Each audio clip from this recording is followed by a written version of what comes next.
అందరికీ నమస్కారం అండి. గత వారం 10 రోజుల నుంచి టీవీ ఛానల్ న్యూసెస్ అన్ని చూస్తూ ఉంటే ఈ హైడ్రా ఆధ్వర్యంలో మూసీ నది బ్యూటిఫికేషన్ వల్ల వచ్చే ఇష్యూస్ వల్ల ఈ ప్రజలు ఎంత ఇబ్బందులు పడుతున్నారో ప్రజలు ఒక ఆవేదన, వాళ్ళ ఆందోళన, వాళ్ళ ఇల్లులు, వాళ్ళ నివాసం ఉండే ఇల్లులన్నీ కూల్చేస్తున్నారు. దాని పట్ల మనతో మాట్లాడేదానికి తిరుపతి రెడ్డి గారు వచ్చారు. సార్ నమస్కారం. సార్ నమస్తే అండి. సార్, ఇది లాస్ట్ 10-15 డేస్ నుంచి ఈ ప్రజలు ఒక ఏడుపులే కనిపిస్తున్నాయి టీవీ న్యూస్ ఛానల్స్ లో. వాళ్ళ నివాసం ఉండే ఇల్లులు అన్ని కూల్చేస్తున్నారు. అండ్ వాళ్ళు 30-40 సంవత్సరాల నుంచి నివసిస్తున్న ప్రదేశాల నుంచి ఖాళీ చేసి ఎక్కడికో వెళ్ళిపోమంటున్నారు. అండ్ వాళ్ళ ఒక ఇల్లులు అండ్ వాళ్ళ ఒక పిల్లల స్కూల్స్, వాళ్ళ ఒక ఉపాధ్యం అవన్నీ అక్కడే ఉన్నాయి. అవన్నీ వదిలేసి వాళ్ళని దూరంగా వెళ్ళమంటున్నారు. సో దీని గురించి మీ స్పందన ఏంటి సార్?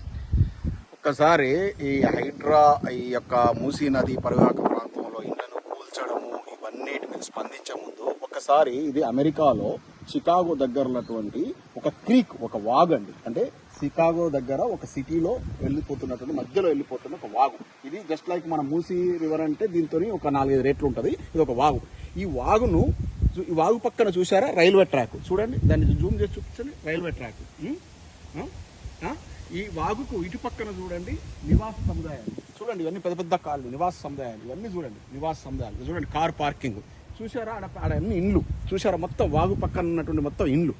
అంటే మీరు ఒకసారి చూడండి, ఇంత అభివృద్ధి చెందిన దేశాల్లో కూడా ఆల్రెడీ ఉన్నటువంటి ఇండ్లు, అంటే కొత్తగా వచ్చేటువంటి నిర్మాణాలు కావచ్చు, ఆల్రెడీ ఉన్న ఇళ్లను డిస్టర్బ్ చేయకుండా దీన్ని ఏ విధంగా వాళ్ళు ఈ నీళ్లు వాళ్ళ యొక్క జీవనం డైలీ లైఫ్ మీద ఇంపాక్ట్ కాకుండా చూడండి ఎంత మంచి చక్కగా కింద స్టీల్ బీమ్స్ వేశారు, తర్వాత కాంక్రీట్ కట్టారు, తర్వాత ప్రొటెక్షన్ వాల్ కట్టారు. అంటే రైల్వే ట్రాకే ఉంది పక్కన.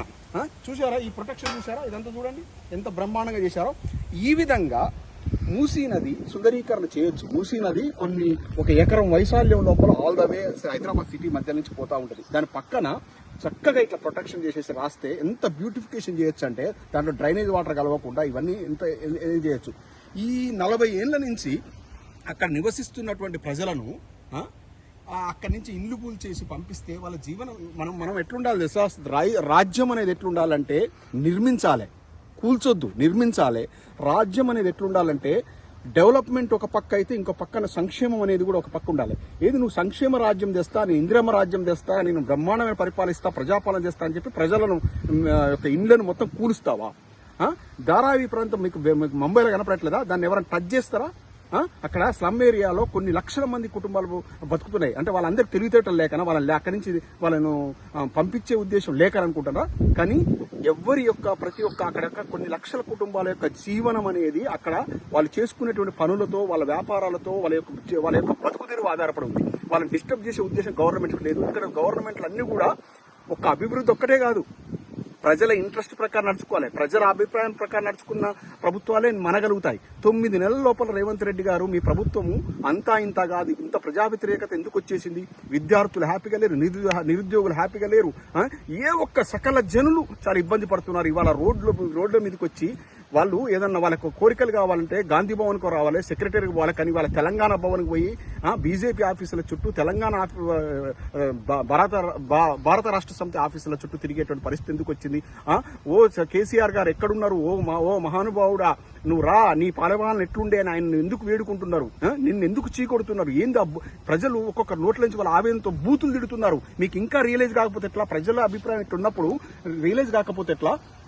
ఏంది కూలగొట్టి వాళ్ళని మొత్తం అక్కడి నుంచి తరలించేసి డబుల్ బెడ్రూమ్లు ఎక్కడో సిటీకి దూరంగా ఉన్న డబుల్ బెడ్రూమ్లు ఇస్తే వాళ్ళు డబుల్ బెడ్రూమ్లలో బతకడానికి వచ్చినటువంటి ప్రజలు అనుకుంటారు. వాళ్ళు 40 ఏళ్ల నుంచి వాళ్ళ యొక్క జీవనము అక్కడ ఎట్లుందంటే అక్కడనే ఒక మంగళ షాపు, ఒక కూరగాయల షాపు, ఒక మటన్ షాపు ఏదో పెట్టుకొని వాళ్ళ యొక్క బతుకు తెరువు వెల్లగిస్తున్నారు. మీ ప్రభుత్వం మీద ఆధారపడలేరు. వాళ్ళు అంటున్నారు స్వచ్ఛందంగా, మాకు నీళ్లు వచ్చి మీ మునిగిపోయినా కూడా మీరు రాకండి ప్రభు, మిమ్మల్ని ఎవరు అడగట్లేడు అని అడుగుతున్నారు. వాళ్ళని పోయి వాళ్ళని మొత్తం జీవితాలను అతలాకుతలం చేస్తావా? నీకు ఎవరిచ్చారు రైటు? ఇట్లా చెయ్యి, డెవలప్మెంట్ నీకు కావాలంటే చెయ్యి. దీని వెనుక ప్రజలారా మీకు చెప్తున్నా, ఈ యొక్క తెలంగాణ ప్రభుత్వం ఈ యొక్క beautification of the Musi river అనేది తీసుకొచ్చింది. ఎందుకంటే ప్రపంచ బ్యాంకు దగ్గరికి పోయి 1,50,000 కోట్ల అప్పులు తీసుకొచ్చేసి ఆ 1,50,000 కోట్లను వీళ్ళు 20% 30% వీళ్ళు పంపకాలు చేసుకొని అంటే 30-40 వేల కోట్లు సంపాదించుకునే ఒక దురుద్దేశం ఉంది. ఈ బ్యూటిఫికేషన్ లేదు, ఏది లేదు. నీకు చిత్తశుద్ధి ఉంటే 6 గ్యారెంటీలు ఇంప్లిమెంట్ చేయి. అడగని మూసీ బ్యూటిఫికేషన్ ఎవరు ప్రజలు అడుగుతారా? ప్రజలు వచ్చి మిమ్మల్ని ధర్నాలు చేస్తారు మాకు బ్యూటిఫికేషన్ చేయమని. నువ్వు ఇస్తానన్న 6 గ్యారెంటీలు ఇవ్వు, నువ్వు ప్రజలకు చేస్తానన్న సేవ చెయ్యి. అది వదిలిపెట్టి పనికిమాలిన పథకాలను పట్టుకొచ్చేసి ప్రజల యొక్క జీవితాలతో ఆడుకోవడం ఏంది? ప్రజలు మొత్తం ఏంది నట్టేట ముంచుతున్నావు? ఆర్తనాదాలు వినపడట్లే రేవంత్ రెడ్డి గారు శాపనార్థాలు పెడుతున్నారు. ఆ శాపనార్థాలు వాళ్ళ యొక్క శాపనార్థాల దాటికి మొత్తం మీ కాంగ్రెస్ కుటుంబం, కాంగ్రెస్ పార్టీ, కాంగ్రెస్ నాయకులంతా కూడా మీ యొక్క జీవితాలు మొత్తం కూడా శాపనార్థాల తాకిడికి మొత్తం కొట్టుకపోతాయి, అడిగంటిపోతారు. మామూలు పాపం కాదు మీరు చేసే పాపకార్యం ఇది. ఎవడు అడిగిండు మిమ్మల్ని beautification of the Musi river అని? చేస్తే ఇట్లా చేయి. అభివృద్ధి చెందిన దేశాలు చేస్తున్నాయి ఇట్లా.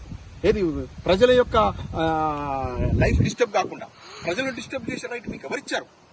చెప్తున్నా, ఇప్పటికైనా ఇలాంటి అన్ని మానుకోండి.